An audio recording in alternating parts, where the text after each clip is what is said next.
نحمدہ و نصلی علی رسول الکریم اما بعد اعوذ باللہ من الشیطان الرجیم بسم اللہ الرحمن الرحیم وَلَقَدْ نَادَانَا نُوحٌ فَلَنِعْمَ الْمُجِيبُونَ وَنَجَّيْنَاهُ وَأَهْلَهُ مِنَ الْكَرْبِ الْعَظِيمِ وَجَعَلْنَا ذُرِّيَّتَهُ هُمُ الْبَاقِينَ وَتَرَكْنَا عَلَيْهِ فِي الْآخِرِينَ سلام علی نوح فی العالمین انا کذالک نجزی المحسنین انہ من عبادنا المؤمنین ثم اغرقنا الآخرین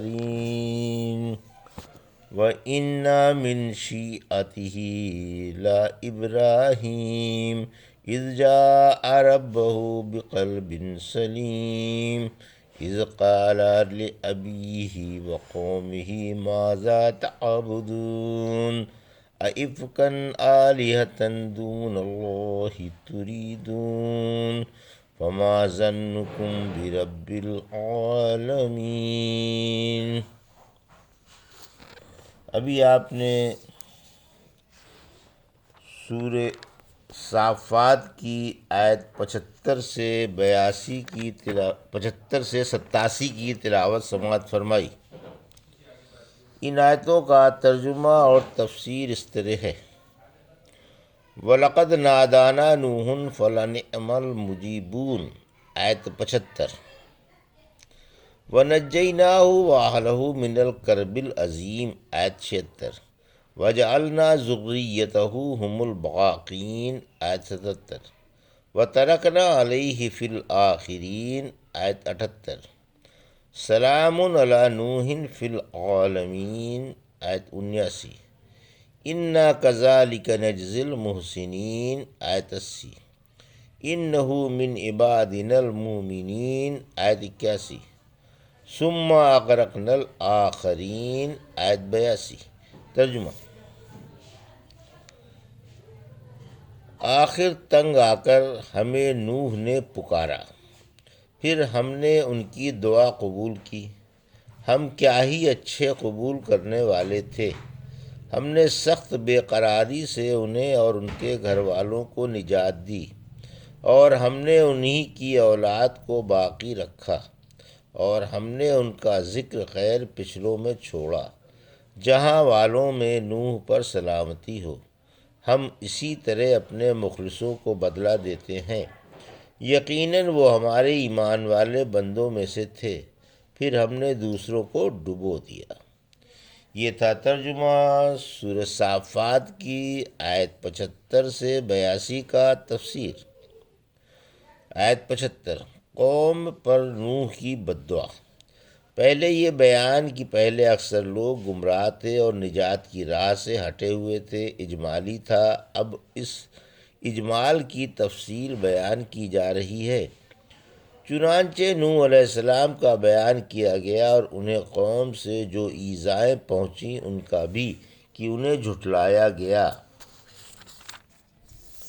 آپ نے ایک طویل مدت تک اللہ کا پیغام پہنچایا، مگر آپ پر محض چند لوگوں کے کوئی بھی ایمان نہیں لایا۔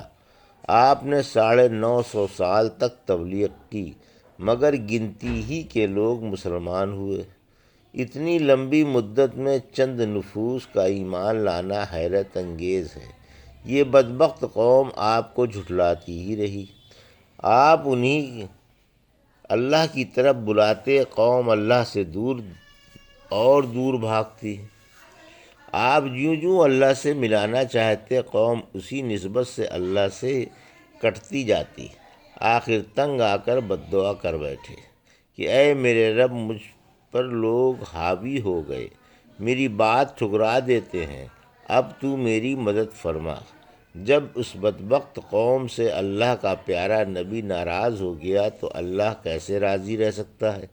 آخر حق تعالیٰ کا ان پر قہر و عتاب بھڑکا اور یہ قوم برباد کر دی گئی۔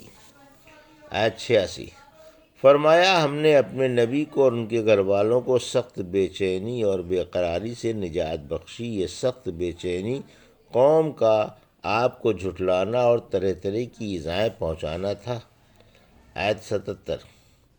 حضرت نوح علیہ السلام آدم ثانی ہیں، اور ہم نے دنیا کو انہی کی اولاد سے نئے سرے سے آباد کیا، اسی لیے حضرت نوح علیہ السلام کو آدم ثانی کہا جاتا ہے۔ ابن عباس فرماتے ہیں طوفان نوح سے صرف حضرت نوح علیہ السلام کی اولاد ہی بچی تھی۔ رحمت عالم صلی اللہ علیہ وسلم نے فرمایا کہ آپ کے سام، حام، یافس تین ہی بیٹے بچے تھے۔ سام عرب کا، حام حبش کا اور یافس روم کا باپ ہے۔ یہاں روم سے مراد اول روم یعنی یونان ہے، جو رومی بن لیتی بن یونان بن یافس کی طرف منسوب ہے۔ آیت 78۔ قیامت تک نوح کا ذکر خیر رہے گا۔ ابن عباس فرماتے ہیں یعنی پچھلوں میں ان کا ذکر خیر قیامت تک باقی رہے گا۔ آیت 79۔ حق تعالیٰ نے جو ذکر خیر اور ثناء جمیل پچھلوں میں باقی رکھی ہے، اسی کی وضاحت اس آیت میں ہے کہ جہاں والوں نے نوح پر سلامتی ہو۔ تمام قومیں اور تمام مذہب والے حضرت نوح علیہ السلام کے ذکر خیر اور ثناء جمیل میں رطب اللسان رہیں گے، اور سبھی ان کے لیے سلامتی کی دعائیں مانگتے رہیں گے۔ آیت 80۔ اپنے اپنے مرتبے کے مطابق تمام مومنوں کا ذکر خیر رہتا ہے، اسی طرح ہم اپنے مخلص بندوں کا ذکر خیر باقی رکھتے ہیں۔ اپنے اپنے مرتبے کے مطابق لوگوں میں ان کا ذکر خیر باقی رہتا ہے۔ آیت 81-82۔ نوح علیہ السلام ہمارے مومن بندے تھے، موحد تھے، اور انہیں ہماری ملاقات کا یقین تھا۔ باقی تمام نافرمانوں کو ہم نے پانی کی موجوں میں ڈوبتا ہوا چھوڑ دیا، سب ہلاک ہو گئے، کوئی بھی تو باقی نہیں رہا۔ ان کا نام و نشان تک مٹ گیا، کوئی ان کا نام لیوا اور پانی دیوا نہیں رہا۔ سب اللہ کے عذاب میں پکڑے گئے اور موت کے گھاٹ اتار دیے گئے۔ ان کے افسانے بھی رہے تو برائیوں کے ساتھ رہے۔ وَإِنَّ مِن شِیعَتِهِ لِإِبْرَاہِیم۔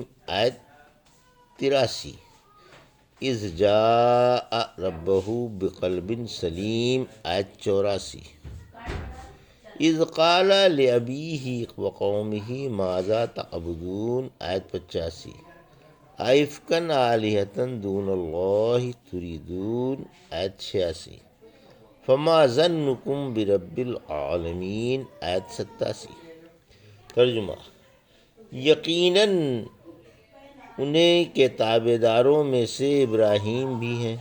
جب آپ اپنے رب کے پاس سلامتی والا دل لے کر آئے، جب آپ نے اپنے باپ اور قوم سے کہا کس چیز کی عبادت کر رہے ہو، کیا اللہ کو چھوڑ کر جھوٹے معبودوں کو چاہتے ہو؟ پھر جہانوں کے رب کے ساتھ تمہارا کیا گمان ہے؟ یہ تھا ترجمہ آیت 83 سے 87 کا۔ تفسیر آیت 83 سے 87۔ خلیل اللہ کا بصیرت افروز واعظ۔ حضرت نوح علیہ السلام کے دین و سنت پر خلیل اللہ بھی ہیں۔ قلب سلیم شرک و برائی سے محفوظ دل کو کہتے ہیں، جس میں یہ عقیدہ ہو کہ اللہ کے سوا کوئی حقدار عبادت نہیں، اللہ برحق ہے اور زندگی بعد الموت یقینی ہے۔ تعجب ہے تم بتوں اور مورتیوں کو پوج رہے ہو، یہ کام تمہارے لائق نہیں ہے۔ انسان کا اشرف المخلوقات ہو کر مخلوق کو پوجنا واقعی تعجب انگیز ہے۔ آپ نے بت پرستی کی ترویج فرمائی اور غیرت دلائی کہ عقل کے خلاف کام نہ کرو۔ اسی وجہ سے حق تعالیٰ نے فرمایا کہ اللہ کو اور سچے معبود کو چھوڑ کر اللہ پر جھوٹ باندھ رہے ہو اور غیر اللہ کی عبادت کر رہے ہو۔ تمہیں اللہ سے ڈر نہیں لگتا؟ جب تم اللہ سے ملو گے تو تم نے کیا سوچا؟ اللہ تمہارے ساتھ کیا کرے گا؟ تم نے تو اس کی شان میں بڑی بھاری گستاخی کی ہے کہ اس کے ساتھ غیروں کی بھی عبادت کر رہے ہو۔ یہ کیا ظلم ڈھا رہے ہو؟ اللہ سے ڈر جاؤ اور شرک کے وبال کا خیال کرو۔ یہ تھا سورہ صافات کی آیت 75 سے 87 کا ترجمہ اور تفسیر جو بھی آپ نے سماعت فرمائی۔ بارک اللہ لی و لکم فی القرآن الحکیم و نفعنی یعقوب ریات ذکر الحکیم۔